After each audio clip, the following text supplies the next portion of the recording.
Lors de la Coupe du Monde 2022, le Maroc était tout proche de réaliser quelque chose qu'aucune nation africaine n'avait jamais accompli, atteindre une finale de Coupe du Monde.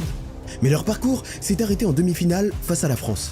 Ce que beaucoup de gens oublient, en revanche, c'est que cette épopée marocaine ne reposait pas seulement sur la tactique ou l'organisation. Elle a aussi été transformée par un joueur auquel peu de monde s'attendait vraiment, Sofiane Boufal. Ce que Boufal fait avec le ballon, ça s'enseigne pas. C'est pas une question de schéma ou de répétition à l'entraînement. C'est pas une histoire de statistiques non plus. C'est l'histoire d'un joueur capable de transformer la pression en plaisir et les défenseurs en simples spectateurs. Voici l'histoire de Sofiane Boufal.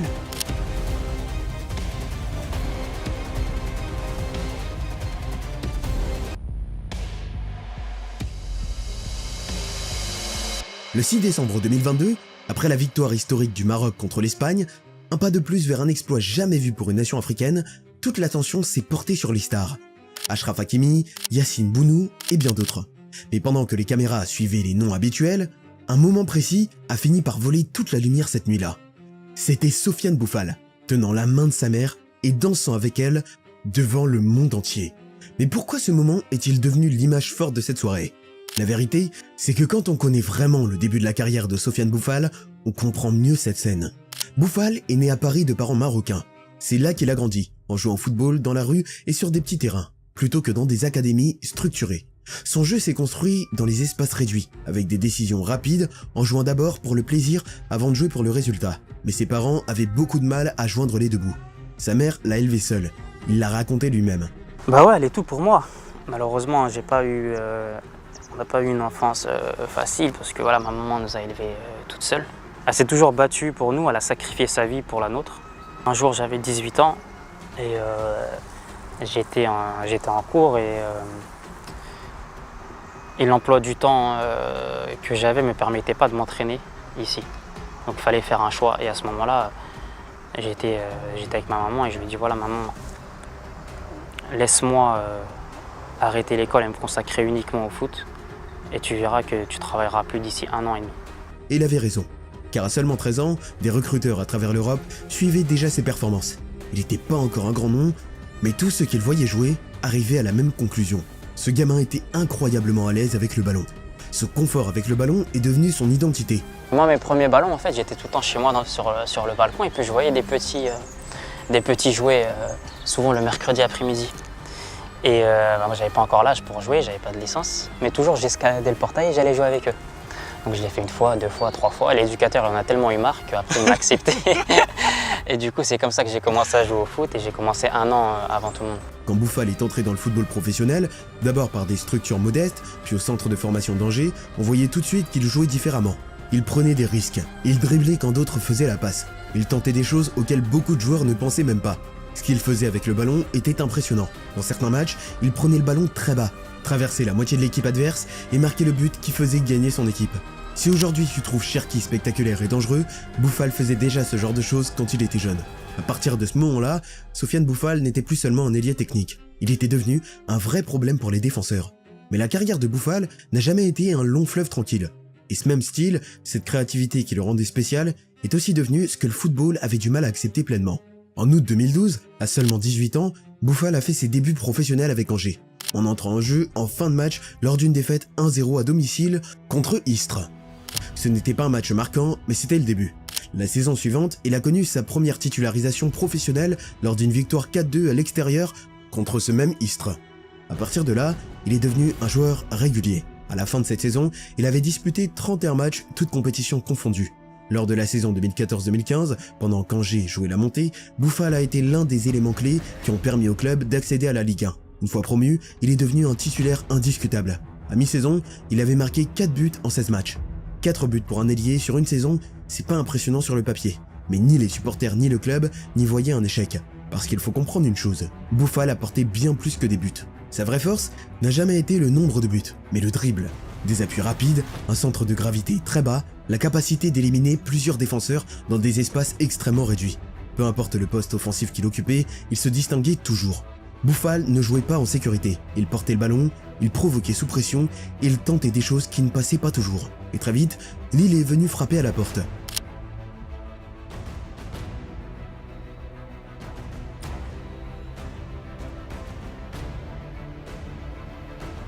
Lille, c'est l'endroit où Sofiane Boufal a cessé d'être un simple joueur prometteur pour devenir une vraie référence. Il a rejoint le club en janvier 2015 en provenance d'Angers. Et très vite, le changement de niveau s'est vu. En seulement 14 matchs de championnat sur cette demi-saison, il a marqué 3 buts et s'est imposé comme une option régulière dans une équipe de Ligue 1 plus forte et plus rapide. Mais c'est la saison 2015-2016 qui a tout fait basculer. Boufal a disputé 35 matchs, toutes compétitions confondues, et inscrit 12 buts. En championnat, il a atteint la barre des 10 buts. Parmi les milieux cette saison-là, seul Hatem Ben Arfa a fait mieux. Et Ben Arfa jouait beaucoup plus près du but avec Nice. Boufal, lui, faisait ça depuis les côtés et depuis des positions plus basses. C'est à ce moment-là que les comparaisons ont commencé. Comme l'expliquait TNT Sport à l'époque, Boufal était rapide, déroutant, capable de faire ce qui paraît impossible. Et c'est pour ça qu'on a commencé à le comparer à Eden Hazard, lui aussi ancien joueur de Lille. Pas parce qu'ils étaient identiques, mais parce que les bases étaient les mêmes. Centre de gravité bas, équilibre sous pression, capacité à éliminer un défenseur dans un espace minuscule, puis accélérer d'un coup. Boufal pouvait jouer sur un côté ou derrière l'attaquant, mais il avait toujours la même habitude. Rentrer à l'intérieur sur son pied droit, prendre ses responsabilités, tenter sa chance. C'était pas un joueur de système, c'était un joueur spontané. Quand Lille avait besoin de débloquer un match, Boufal était cette solution. Le ballon allait vers lui, et quelque chose se passait. Pas toujours la bonne chose, mais toujours quelque chose. Il suffit d'ailleurs de regarder ces gestes complètement fous.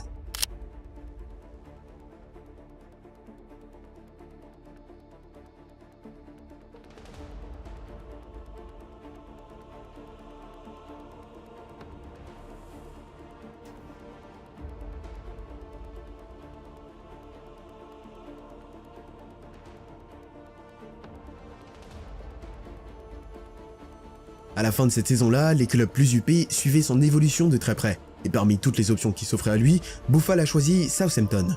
En août 2016, Southampton a recruté Sofiane Boufal avec un contrat de 5 ans pour environ 19 millions d'euros. Un montant record pour le club à l'époque. C'était un transfert fort, un vrai message, l'idée était simple. Boufal devait être le joueur capable de faire la différence. Mais l'adaptation n'a pas été simple. Lors de sa première saison, Boufal a eu du mal à enchaîner et à trouver de la régularité. Il n'a marqué qu'un seul but en Première Ligue et un autre en League Cup. Malgré cette période compliquée, son talent continuait quand même d'apparaître par séquences. Comme ce but en League Cup contre Sunderland, en octobre 2016. Boufal brings it down out of the sky brilliantly and he'll curl it. Oh, what a goal! Ce but incroyable, inscrit dans une courte victoire 1-0, a été élu plus beau but de la saison de Southampton. Un rappel que même quand tout ne fonctionnait pas autour de lui, Boufal était capable de sortir quelque chose de spécial. Mais c'était même pas son plus beau but. Le 21 octobre 2017, à domicile contre West Bromwich Albion, Boufal entre en jeu à la 80e minute, alors que le score est bloqué à 0-0. 5 minutes plus tard, il récupère le ballon très bas, dans son propre camp, et il part. Il passe un joueur, puis 2, puis 3, puis 4, et boum. Southampton gagne 1-0. Ce but était tellement fou qu'il a été élu but de la saison en Première Ligue 2017-2018. C'était l'image parfaite de Boufal joueur. Imprévisible, courageux, capable de sortir un geste complètement dingue à n'importe quel moment. Mais ce but résumait aussi toute la contradiction de sa carrière. Des éclairs de génie, séparés par de longues périodes où les entraîneurs ne savaient pas vraiment comment l'utiliser. Peu après, Boufal est parti en prêt au Celta Vigo, puis il est revenu à Southampton, où les blessures et les problèmes de disponibilité ont encore cassé son rythme. Il y a même eu cette blessure complètement improbable à l'orteil, survenue chez lui. Et même s'il n'a pas joué très longtemps au Celta, les rares moments où il est apparu ont suffi pour que l'Espagne découvre ce qu'il savait faire avec un ballon. Impossible de l'ignorer quand il était sur le terrain.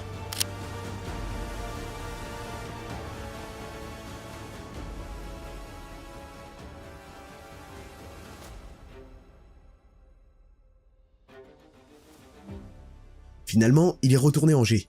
Plus comme un espoir cette fois, mais comme un joueur marqué par les attentes, les comparaisons et surtout par des actions que les gens n'avaient jamais oubliées. Mais tout ça reste presque secondaire par rapport à la scène où le monde entier a vraiment pris conscience de qui il était. La Coupe du Monde. Et un moment précis qui a fait passer Sofiane Boufal d'un joueur culte à une vedette mondiale. Au moment où la Coupe du Monde 2022 a commencé, Sofiane Boufal n'était pas une grande vedette mondiale. Il ne jouait pas dans un géant de la Ligue des Champions, il ne sortait pas d'une saison exceptionnelle en club. En dehors de la France et du Maroc, son nom restait surtout associé à des highlights. Pas un vrai statut. Mais tout a changé au Qatar. Dès le premier match du Maroc, Boufal est devenu central dans tout ce que l'équipe faisait offensivement. Pas parce qu'il était le plus connu, mais parce qu'il était la sortie de secours. Quand le Maroc devait sortir du pressing, le ballon allait vers Boufal. Quand il fallait garder le ballon, c'est lui qui le prenait. Quand il fallait du courage, c'est lui qui provoquait. Contre la Croatie lors du match d'ouverture, il a donné le ton. calme avec le ballon, sûr de lui, jamais impressionné par l'enjeu. Contre la Belgique, dans l'un des plus gros chocs du tournoi, Boufal a été infatigable. Il portait le ballon, provoquait des fautes, cassait le rythme quand le Maroc avait besoin de souffler. Le Maroc a surpris le monde entier et a battu la Belgique 2-0. Cette victoire a tout changé dans le groupe. Le Maroc a terminé premier. Puis il y a eu l'Espagne en 8e de finale. Un match qui a duré plus de 120 minutes. À ce moment-là, l'Espagne était considérée comme l'une des meilleures équipes du monde. Pendant presque tout le match, la possession était espagnole. Mais à chaque fois que le Maroc respirait, c'était Boufal qui réclamait le ballon. C'est lui qui faisait avancer l'équipe, qui gagnait des mètres, qui forçait les défenseurs à reculer, qui prenait des coups. C'était pas du spectacle gratuit, c'était un match de survie. Et Boufal avait parfaitement compris ce qu'on attendait de lui. Comment peut-on oublier comment il a fait danser Marcos Llorente ce jour-là? Le Maroc s'est qualifié au tir au but. L'histoire a été écrite. Mais quand le coup de sifflet final a été donné, le moment qui a fait le tour du monde n'est pas venu d'un but ou d'une passe décisive. Il est venu du bord du terrain. Boufal s'est dirigé vers les tribunes, a pris sa mère par la main et a dansé avec elle sur la pelouse. Un geste simple pour lui montrer à quel point il lui devait tout. La vidéo est devenue virale partout, parce que d'un coup, les gens ne voyaient plus seulement un dribbleur, ils voyaient toute l'histoire, les galères, les années loin des projecteurs, le joueur qui n'a jamais cessé de croire en son talent, même quand le football ne le récompensait plus. Boufal n'était pas la seule star de cette équipe marocaine. Hakimi, Ziyech et Bono ont aussi marqué le tournoi, mais Boufal incarnait autre chose, la liberté. Il a joué avec le sourire dans une compétition écrasée par la pression. Il a joué sans peur face à des équipes plus riches, plus médiatisées, plus attendues. Le Maroc a ensuite battu le Portugal et atteint les demi-finales, une première historique pour une nation arabe et africaine. Et Boufal était là à chaque étape. Il n'a pas marqué de but, mais a été ce joueur qui faisait basculer les matchs quand tout se refermait.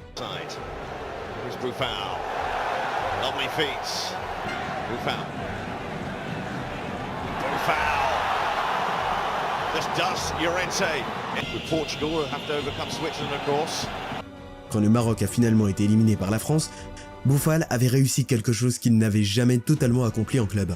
Il a fait ressentir son football. Pas avec des statistiques, mais avec des moments. Et à partir de là, une question est devenue impossible à éviter. Comment un joueur aussi talentueux a-t-il pu passer autant d'années en marge? La réponse se trouve quelque part entre son parcours en club, son irrégularité et la manière dont le football traite les joueurs qui ne rentrent pas parfaitement dans des systèmes bien propres. Et c'est là que l'histoire de Sofiane Boufal devient encore plus intéressante.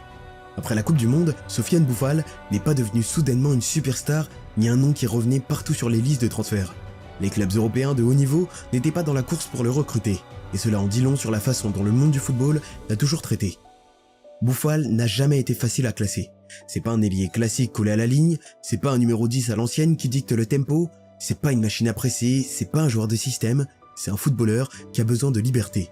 C'est toujours là que se situe le compromis avec Boufal. Quand tu lui donnes de l'espace, de la confiance et des responsabilités, il te rend des moments qui font gagner des matchs. Quand tu essaies de le faire rentrer dans un cadre trop rigide, son influence disparaît. Après être devenu une sorte de héros culte à Southampton, il est revenu à Angers en 2020. Et loin des projecteurs de la Première Ligue, presque dans l'ombre, il a retrouvé son jeu. Il est redevenu lui-même. Il est difficile de résumer la carrière de Boufal en quelques mots. Mais s'il y a quelque chose qui le définit vraiment, c'est que quand il est sur le terrain, le football fait parler de lui. On l'a vu chez des joueurs comme JJ Okocha, Eden Hazard ou même Neymar. Ce sont des joueurs dont on ne raconte pas la carrière uniquement avec des trophées, même s'ils en ont gagné. Ce qui les définit, c'est le style, le plaisir, la capacité à transformer des défenseurs en plots et l'audace de rendre des situations banales totalement inoubliables. Sofiane Boufal est de cette trempe-là. Sa carrière ne se résume pas à des gros titres ou à des palmarès impressionnants. Mais ce qu'il fait avec un ballon est parfois difficile à expliquer. À son meilleur niveau, Boufal peut éliminer tout un milieu de terrain en conduite de balle et finir avec un enroulé parfait. Mais il n'a jamais été un joueur de système. Et c'est aussi pour ça que sa carrière n'a jamais suivi une trajectoire bien droite. Peut-être que c'est justement ça, le fond du problème, ou la beauté de son histoire. Tous les grands joueurs ne sont pas faits pour être constants. Certains sont faits pour être mémorables. Et Sofiane Boufal, que ce soit à Lille, à Southampton, à Angers, à l'Union Saint-Gilloise ou dans la plus grande scène de toutes avec le Maroc, l'a toujours été. Imprévisible, audacieux et impossible d'ignorer quand le ballon est dans ses pieds.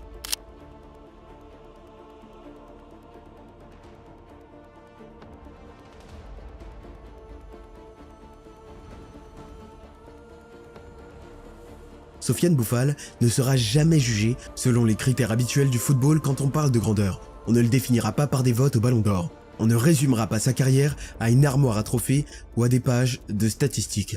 Et il n'entrera jamais vraiment dans les débats sur les meilleurs joueurs de sa génération. Mais c'est pas ça l'essentiel. Boufal compte parce qu'il rappelle aux gens pourquoi ils sont tombés amoureux du football au départ. Pas pour les systèmes, les structures, les passes sans risque ou la discipline de position, mais pour les moments.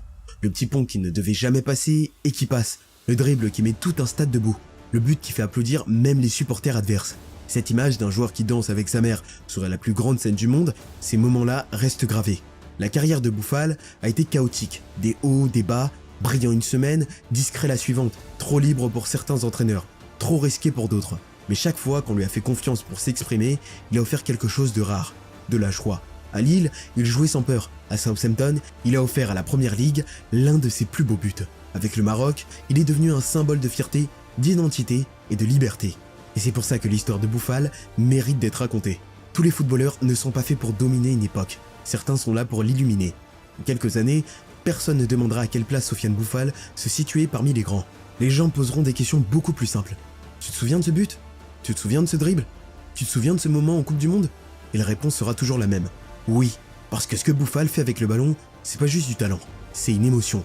Et en parlant d'émotion, si on a une qui fait toujours plaisir, c'est de te voir t'abonner à la chaîne. Et tant que tu y es, jette un coup d'œil à la prochaine vidéo à l'écran.